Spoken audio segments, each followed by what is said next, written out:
Hello সবাইকে, আমার নতুন একটি ব্লগে আপনাদের সবাইকে স্বাগতম। গত 28শে আগস্ট বৃহস্পতিবার বিবেকানন্দ বিদ্যানিকেতন স্কুলে অনুষ্ঠিত হয়েছিল রবীন্দ্র নজরুল জয়ন্তী এবং পুরস্কার বিতরণী অনুষ্ঠান। আমাদের পুরো অনুষ্ঠানের উপস্থাপনার দায়িত্বে ছিলেন মৌসুমী। সকাল 9টা থেকে আমাদের অনুষ্ঠানের মূল পর্ব শুরু হয়ে গিয়েছিল।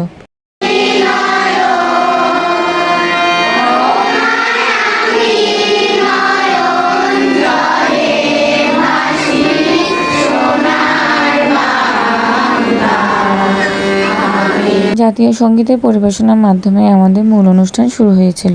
এরপর বক্তব্য রেখেছিলেন বিবেকানন্দ স্কুলের অধ্যক্ষ নারায়ণ কান্তি চৌধুরী। রবীন্দ্রনাথ ঠাকুরের একটা বিখ্যাত কবিতা আমাদের ছোটদের জন্য অনেক অনেক বেশি ভালো লাগার একটা কবিতা, বীর পুরুষ।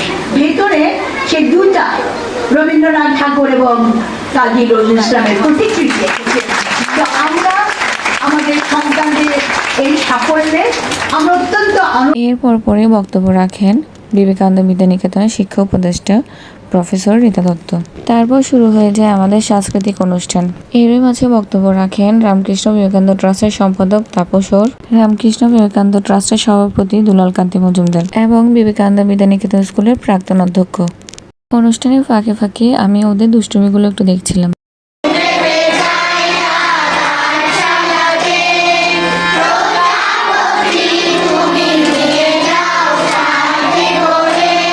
স্কুলের রবীন্দ্র নজরুল জয়ন্তী উপলক্ষে আমাদের স্কুলের 4র্থ শ্রেণীর শিক্ষার্থী রিক বিশ্বকবি রবীন্দ্রনাথ ঠাকুর এবং জাতীয় কবি কাজী নজরুল ইসলামের ছবি এঁকেছিল। অনুষ্ঠানের প্রথম, দ্বিতীয় ও তৃতীয় স্থান অধিকারীদের এবং যেমন খুশি তেমন সাজো ও অভিভাবকদের পুরস্কার দেওয়া হয়েছিল। সেই সাথে আমাদের অধ্যক্ষ নারায়ণ কান্তি চৌধুরী এবং বাপ্পিদিও পেয়েছিলেন বিশেষ উপহার। আমাদের শিক্ষকদের জন্য ছিল আলাদা পুরস্কারের ব্যবস্থা। ব্লগটি যদি ভালো লেগে থাকে অবশ্যই লাইক, কমেন্ট এবং শেয়ার করবেন। ধন্যবাদ।